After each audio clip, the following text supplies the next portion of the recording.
Hello everyone, स्वागत करती हूँ आप सभी का आज के सेशन में। तो आज का सेशन होगा वेरी वेरी इंपॉर्टेंट, क्योंकि यहाँ पर हम डिस्कस करने वाले हैं दो इंपॉर्टेंट एस्पेक्ट। ठीक है, बेसिकली आज का जो हमारा सेशन है वो होगा ब्लूम्स टैक्सोनॉमी। और ब्लूम्स टैक्सोनॉमी में जो कॉग्निटिव डोमेन था, उस डोमेन को जिसको ब्लूम ने दिया था उसको हम यहाँ पे कवर करने वाले हैं। साथ के साथ हम यहाँ पे दो इंपॉर्टेंट मेथड्स या दो इंपॉर्टेंट एस्पेक्ट पर भी चर्चा अच्छे से करेंगे। तो इससे आपको क्या होगा कि दो चीजें आपको पता चलेंगी। एक तो आपको ब्लूम्स टैक्सोनॉमी को समझने में हेल्प मिलेगी, और उसके साथ साथ जो ब्लूम टैक्सोनॉमी के अंदर दो एस्पेक्ट हमारे होते हैं जो काफी जिनमें कंफ्यूजन रहता है, उसको भी मैं अलग यहाँ पे क्लियर करने वाली हूँ वीडियो के साथ, सो दैट कि आप रिलेट कर पाओगे और आप इजीली दोनों चीजों को समझोगे। तो स्टार्ट करते हैं। तो देखो, सबसे पहले ब्लूम्स टैक्सोनॉमी में जो हम आज डिस्कस कर रहे हैं, जो हमारा कॉग्निटिव ऑब्जेक्टिव थे, कॉग्निटिव डोमेन जो ब्लूम ने दिया था वो 1956 में दिया था। इन्होंने जो टैक्सोनॉमी दी थी उसको कहा जाता है टैक्सोनॉमी ऑफ एजुकेशनल ऑब्जेक्टिव्स, इसी नाम से इसको जाना जाता है। और 1956 में ब्लूम ने इसको दिया था। बाकी इनके जो अदर डोमेन है वो इनके सहयोगियों ने, क्रैथवाल, मारिया और बहुत लोगों ने मिलकर दिया था। ब्लूम ने काम किस पे किया है? कॉग्निटिव पे किया है। तो आज हम कॉग्निटिव को डिस्कस करेंगे, क्योंकि सबसे ज्यादा क्वेश्चन यहीं से बनते हैं आपके हर एग्जाम में। तो आपको पता है कि तीन डोमेन होते हैं लर्निंग के। जब हम लर्निंग की बात करते हैं, जो हमारा अधिगम होता है, उसमें एक हमारा कॉग्निटिव यानी एक हमारा ज्ञानात्मक पक्ष होता है, दूसरा हमारा अफेक्टिव जिसे हम कहते हैं भावात्मक पक्ष, और तीसरा जो है हमारा उसे कहते हैं साइकोमोटर, जिसमें हमारा क्रियात्मक पक्ष या मोटर एक्टिविटी, जो क्रियात्मक कौशल है जिसे कोनेटिव भी कहा जाता है, वो आ जाता है। तो हम यहाँ पे कोनेटिव यानी कि क्रियात्मक और भावात्मक पक्ष पे विचार नहीं कर रहे हैं। हम यहाँ केवल इस जो एस्पेक्ट की बात ब्लूम ने की थी उसमें इन्होंने जो उद्देश्य दिए थे उसको डिस्कस करेंगे। सबसे पहले टैक्सोनॉमी जो है, टैक्सोनॉमी का मतलब क्या होता है कि आपके उद्देश्यों का वर्गीकरण कैसे कैसे होगा। मतलब कि जो भी हम लर्निंग करते हैं, मतलब जो भी हम बच्चों को पढ़ा रहे होते हैं, तो कोई भी हमें टॉपिक को पढ़ाने का हमारा एक ऑब्जेक्टिव जरूर होता है कि नहीं। आप कोई भी सब्जेक्ट, कोई भी टॉपिक पढ़ाने जा रहे होते हो, आपने लेसन प्लान में भी बहुत बार मेंशन किया है कि बच्चे ये करेंगे, बच्चे वो करेंगे, आपके ऑब्जेक्टिव्स होते हैं वो। तो ब्लूम ने इन्हीं ऑब्जेक्टिव को एक क्लासिफिकेशन से इन्होंने वर्गीकरण किया जो कि लोअर से हायर की तरफ जाता है। उसके बाद इनकी जो टैक्सोनॉमी थी इसको रिवाइज भी किया गया था, जो कि उनके शिष्य किसने किया था? एंडरसन ने। वो भी हम डिस्कस करेंगे। तो आइए बात करते हैं। तो ये जो टैक्सोनॉमी है ये हमारे क्या होते हैं? उद्देश्य होते हैं जो हम वाइल टीचिंग लर्निंग प्रोसेस, कोई भी विषय को पढ़ाने में ध्यान में रखते हैं कि हमें उद्देश्यों की प्राप्ति कैसे करनी है और हम बच्चों के कॉग्निटिव डेवलपमेंट को कैसे आगे ले जाएंगे। कोई भी बच्चा विषय पढ़ता है, ये ऑब्जेक्टिव्स उसके फुलफिल होने चाहिए। ठीक है, तो आगे हम एग्जाम्पल के थ्रू भी इसको जानने वाले।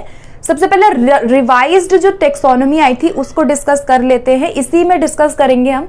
ये 1956 वाला है जो आप ये देख रहे हो, ठीक है। और जो ये वाला आप देख रहे हो ये क्या है? 2001 में ये किसने किया था? एंडरसन ने किया था, जो कि ब्लूम के ही शिष्य थे।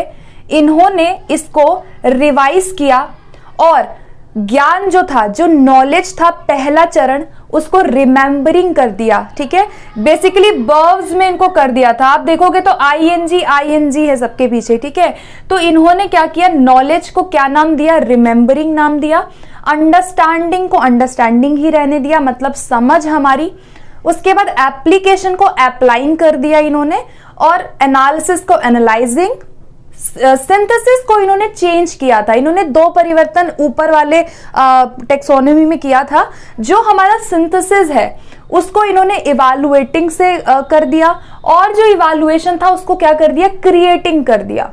ठीक है, मतलब कि जो इवैल्यूएशन था वो आ गया क्रिएटिंग में, और जो सिंथेसिस था वो इवैल्यूएशन में चला गया। ठीक है, मतलब कि मान लो कि सिंथेसिस इवैल्यूएशन में चला गया ऊपर, और जो इवैल्यूएशन था वो क्रिएटिंग में आ गया। ऐसे आप याद रख सकते हो। ठीक है, तो आपको देखो जस्ट ये याद रखना है कि सिंथेसिस का क्या कर दिया, यहाँ पे इवैल्यूएटिंग कर दिया, और लास्ट वाले का क्या कर दिया? क्रिएटिंग कर दिया। तो इस तरह से 1 2 3, 4, 5 एंड 6 इन्होंने क्या दी थी, एक हायरार्की दी थी, जैसे टेक्सोनोमी कहा जाता है। ठीक है, अब इनकी बात करते कि ये है क्या। ओके, सबसे पहले आता है नॉलेज। आप कोई भी चीज सिखाते हैं, कोई भी बच्चा कोई सब्जेक्ट सीख रहा है, कोई भी टॉपिक जब आप क्लास में टीच करते हैं, आपका सबसे प्रथम एक ऑब्जेक्टिव ये बनता है, सबसे पहले बच्चा ज्ञान अर्जित करता है। ठीक है, आपने कोई चीज पहली बार अभी स्टार्ट किया है तो बेसिकली पहले बच्चा इवैल्यूएशन करना नहीं स्टार्ट करेगा, पहले वो नॉलेज से आगे बढ़ता है,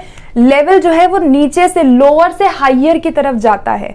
ठीक है, तो यहाँ पे नॉलेज, अंडरस्टैंडिंग और जो एप्लीकेशन है ये हमारे लोअर लेवल के अंदर आते हैं, और जो एनालिसिस, सिंथेसिस और मूल्यांकन है ये हायर लेवल, जिसे हायर ऑर्डर थिंकिंग स्किल्स भी कहा जाता है, ये कहा जाता है। ठीक है, अब मैं एग्जांपल देती हूँ, ये हो गई बेसिक बातें।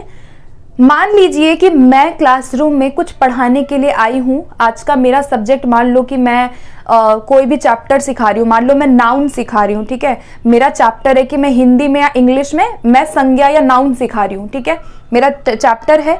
अब देखो क्या होगा, सबसे पहले जब भी मैं चैप्टर को शुरू करूंगी, मैं क्या करूंगी, पहले मैं चैप्टर का इंट्रोडक्शन बताऊंगी, मैं पहले नाउन की डेफिनेशन बताऊंगी ना, कि नाउन किसे कहते हैं, नाउन क्या होता है, फिर मैं नाउन के टाइप्स उनको बताऊंगी। तो यहाँ पर बच्चों का ऑब्जेक्टिव क्या होगा, यहाँ मेरा ऑब्जेक्टिव ये रहेगा कि बच्चा जो भी सीख रहा है, जो भी नाउन वो पढ़ रहा है चैप्टर को, उसको वो रिकॉल कर सके, रिकॉल करेगा, याद, पहले वो रिकॉल करेगा, उसके बाद स्टेट करेगा। स्टेट का मतलब है कि उसको बताएगा, डिफाइन करना। यहां बच्चा सिंपल चीजें कर रहा है, मतलब आपने नाउन की डेफिनेशन बताई, मैं बोलूंगी कि बच्चे चलिए नाउन की डेफिनेशन मुझे बता दीजिए, बच्चे यहाँ डिफाइन कर रहे हैं, बच्चे यहाँ नाउन के टाइप को जस्ट बता रहे हैं कि अच्छा मैम प्रॉपर नाउन होता है, कॉमन नाउन होता है, कलेक्टिव नाउन होता है, एब्स्ट्रैक्ट नाउन होता है, नाउन के इतने टाइप होते हैं। बच्चा आपको स्टेट कर रहा है। मैं बोलूंगी आप नाउन की लिस्ट बना के मुझे दे दीजिए, या आपके आसपास जो भी नेमिंग वर्ड है वो आप मुझे लिख करके दे दो। बच्चा वहां लिस्ट बनाना स्टार्ट करेगा। तो ये किस में आ रहा है, ये सब चीज में क्या आ रहा है, इसमें वो नॉलेज को यूज कर रहा है। तो यहाँ आपका ज्ञान आता है सबसे निचला स्तर, जब बच्चे ने स्टार्ट कुछ किया है वहां पर वो ज्ञान को रिकॉल करेगा, याद करेगा, स्मरण करेगा, उसके बाद स्टेट करेगा, डिफाइन करेगा, डेफिनेशन दे देगा आपको लिख करके वो, उसके बाद मेमोराइज करना, यहाँ पे बच्चे मेमोराइज करते हैं, फैक्ट को रिकॉल करते हैं और यहाँ रिप्रोड्यूस करते हैं। मतलब जो भी मैंने पढ़ाया मैं पूछूंगी अच्छा बताओ नाउन क्या होता है, नाउन के कितने टाइप होते हैं बताइए। यहाँ बच्चा सिंपल आपको आंसर स्ट्रेट देगा। ठीक है, ये आपका नॉलेज है। उसके बाद मान लीजिए नाउन मैंने पढ़ाया, अब मैं आगे बढ़ूंगी।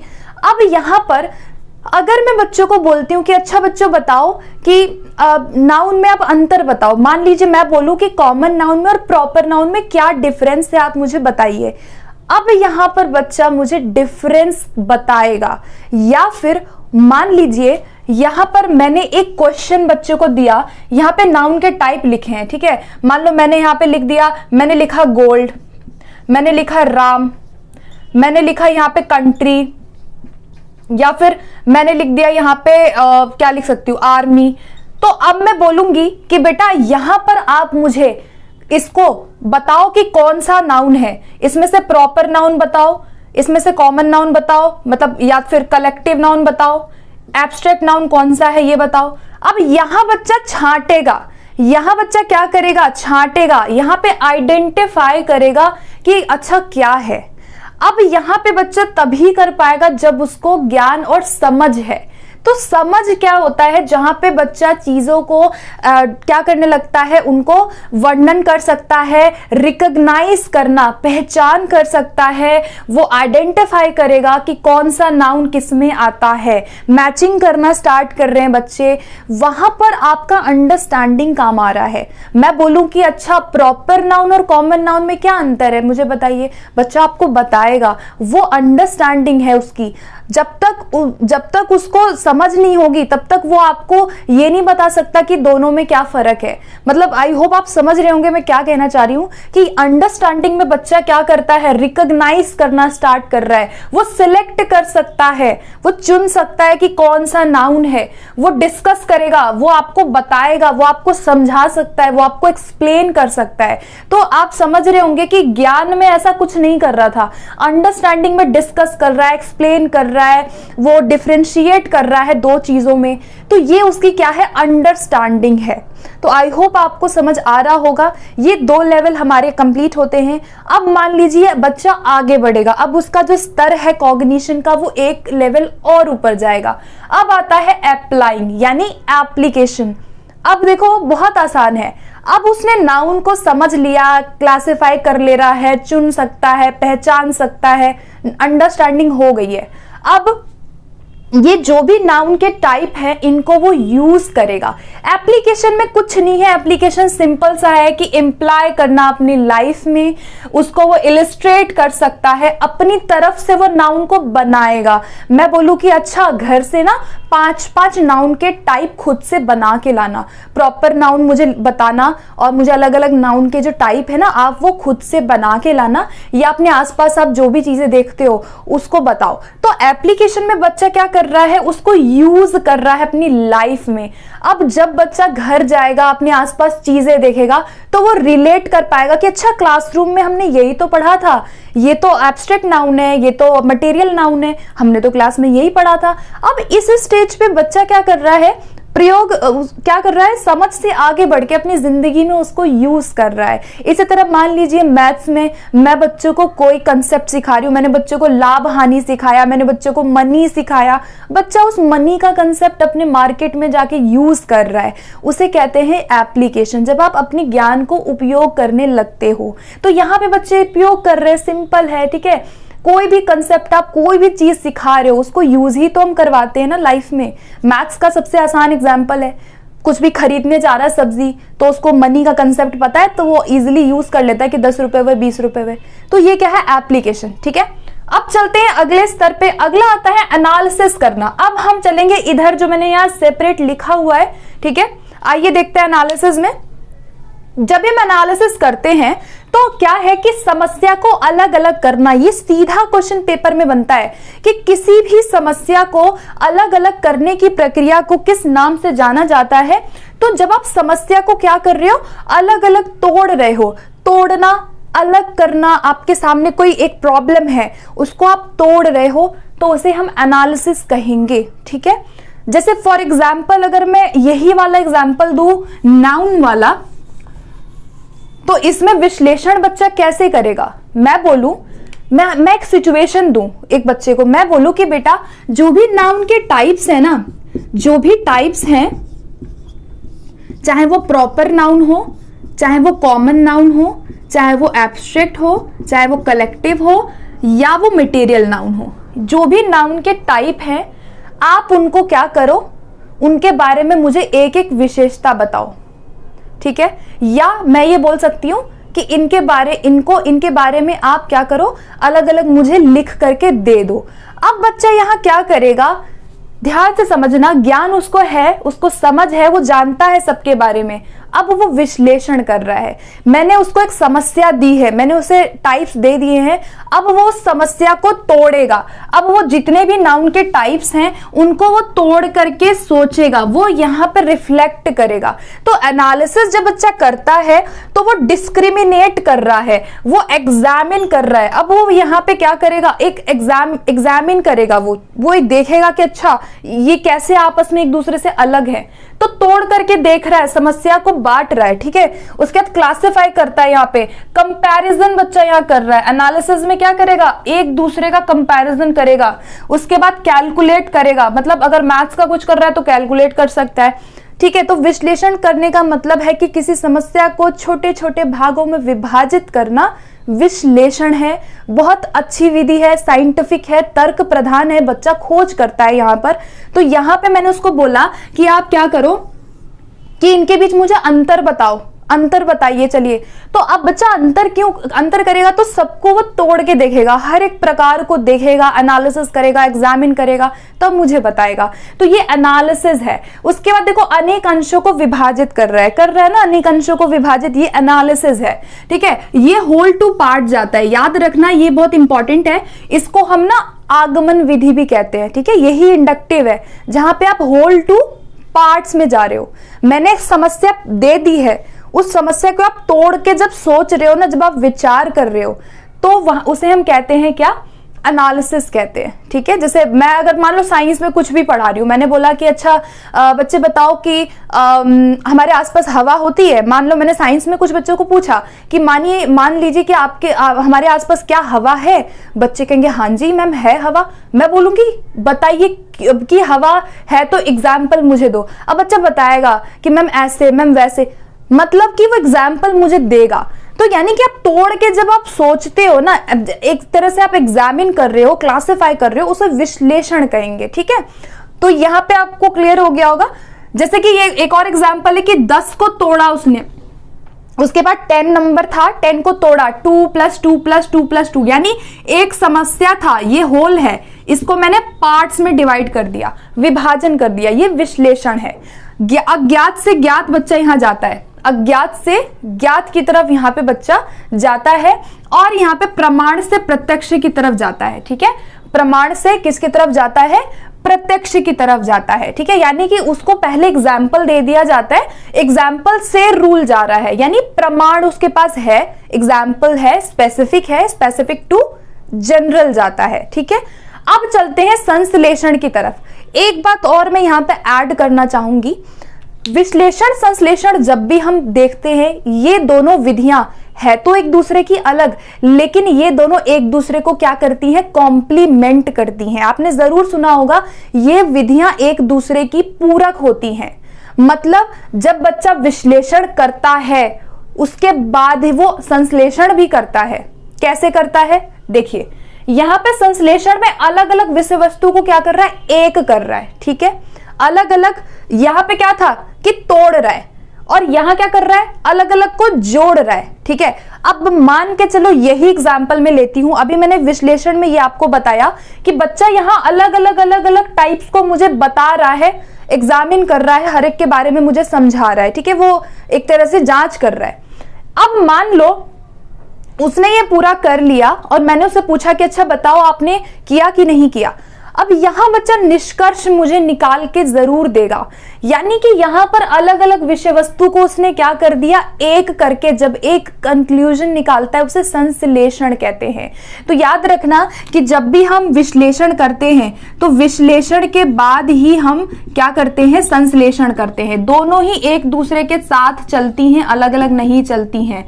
ठीक है, जब बच्चे ने यह एनालिसिस कर लिया उसके बाद उसको सिंथेसिस करेगा, यानी यहां उसने अलग अलग पार्ट्स में इसको तोड़ करके एक कंक्लूजन पे जाएगा, मुझे एक आंसर वो देगा। ठीक है, तो यहां पर क्या है, ये संश्लेषण है। जैसे अगर मैं बच्चे से पूछूं कि बच्चे बताओ कि हमारे आसपास इतना पोल्यूशन क्यों हो रहा है, क्या कारण है पोल्यूशंस के, अब मैंने उसको पूछा है, अब बच्चा क्या करेगा, जितने रीजन है उनको फाइंड आउट करेगा, न्यूज़पेपर में देखेगा, इधर देखेगा, उधर देखेगा, अपने मतलब क्या करेगा, जानने की कोशिश करेगा, यानी कि पार्ट में तोड़ के देखेगा समस्या को, हर एक पे विचार करेगा। अच्छा शायद इस वजह से पोल्यूशन है, अच्छा पटाखों की वजह से भी पोल्यूशन हो रहा है, अच्छा इस वजह से भी हो रहा है, विश्लेषण कर रहा है, तोड़ रहा है।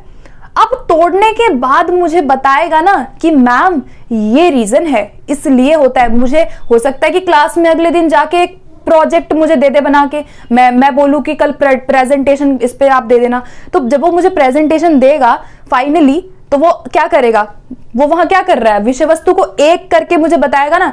तो कहने का मतलब ये है, मैं ये बताना चाहती हूं कि जब हम एनालिसिस करते हैं उसके बाद हम विश्लेषण करते हैं। आपने समस्याओं को अलग किया है, उसके बाद आप एक कंक्लूजन पे जाते हो जिसे संश्लेषण कहते हैं। सिंपल, मैंने उसको काम दिया कि आप पोल्यूशन के रीजंस बताइए, अब वो मुझे एक फाइनल आंसर देगा। रीजन पहले फाइंड आउट किया, ठीक है, कारणों को जाना, कारणों को जान के वो मुझे एक पन्ने पे लिख कर दे सकता है, वो मुझे क्लास में बता सकता है।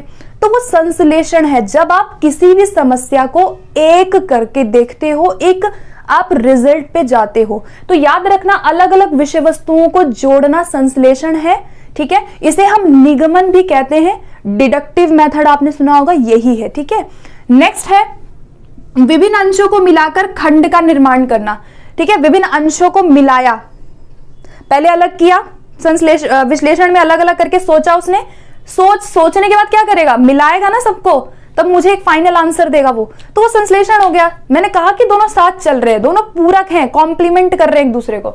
जैसे कि 2 + 2 + 2 है 10 हो गया, ये एक हो गया पूर्ण, किससे जा रहा है, पार्ट टू होल जा रहा है, पार्ट से होल की तरफ। या इसको हम कह सकते हैं कि एग्जाम्पल टू रूल या जनरल टू स्पेसिफिक, वो हो सकता है, ठीक है। ये ज्ञात से अज्ञात की ओर होता है, यहाँ पे बच्चे को ऑलरेडी पता है, ठीक है। जैसे मान लो वही वाला एग्जाम्पल देती हूँ, पॉल्यूशन के रीजंस उसको पता है, पहले उसने सोचा, विश्लेषण किया, अब उसको मालूम है, अब उसको मालूम हो गया तो क्या करेगा वो, मुझे पन्नों पे तो लिखेगा ना, वो फटाफट से एक प्रोजेक्ट बना लेगा, फटाफट से कॉपी में लिख लेगा। तो ज्ञात से कहां गया, ज्ञात की ओर जाता है यहाँ पे, ठीक है। वो एक रिजल्ट निकालता है कि अच्छा ये है। जैसे आप देख रहे होंगे जितने भी वैज्ञानिक आविष्कार है, जो भी बच्चा कुछ नया करता है ना, कुछ क्रिएट करता है, वो सब संश्लेषण के अंदर आ जाता है, ठीक है।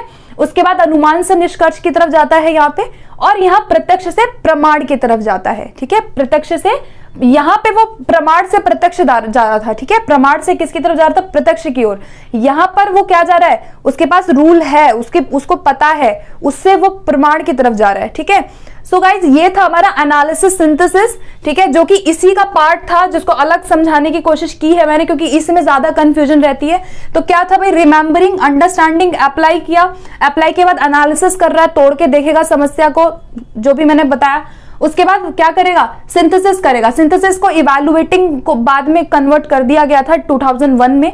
और लास्ट में क्या आता है, क्रिएटिंग। क्रिएटिंग में क्या आएगा, इवैल्यूएशन करना। यहाँ पे देखो कुछ भी नहीं है, यहाँ पे जजमेंट कर रहा है। इवैल्यूएशन का मतलब क्या है कि जजमेंट करना यहाँ पर, या फिर वैल्यू बताना उस चीज की। वैल्यू का मतलब क्या है, इवैल्यूएशन क्या होता है, वैल्यू जजमेंट, ठीक है। तो अब क्या है, अब जो भी उसने पढ़ा, अब जो भी उसने पूरा नाउन का चैप्टर पढ़ा, अब वो मूल्यांकन कर सकेगा कि इसकी उपयोगिता क्या है लाइफ में, वो अपने जीवन में अप्लाई करेगा, एक वो वैल्यू को जजमेंट करेगा, वो एक निष्कर्ष पे पहुंचेगा, ठीक है। तो ये सबसे क्या है, हाईएस्ट स्टेज होती है, हाईएस्ट लेवल होता है ब्लूम्स टैक्सोनॉमी में, ठीक है। बाकी सबसे लोएस्ट क्या है, नॉलेज है। तो ये भी क्वेश्चन बनता है कि सबसे लोएस्ट क्या है, सबसे हाईएस्ट क्या है। ये याद रखना कि नीचे वाले लेवल जो है लोअर लेवल में आते हैं, और कभी कभी ये जो एप्लीकेशन है, ठीक है, ये जो एप्लीकेशन और एनालिसिस सिंथेसिस है, इनको हम मिडिल ऑर्डर भी कहते हैं, ठीक है। आपको अलग अलग बुक्स में अलग अलग मिल जाएगा, तो इनको मिडिल ऑर्डर भी कहा जाता है, ठीक है।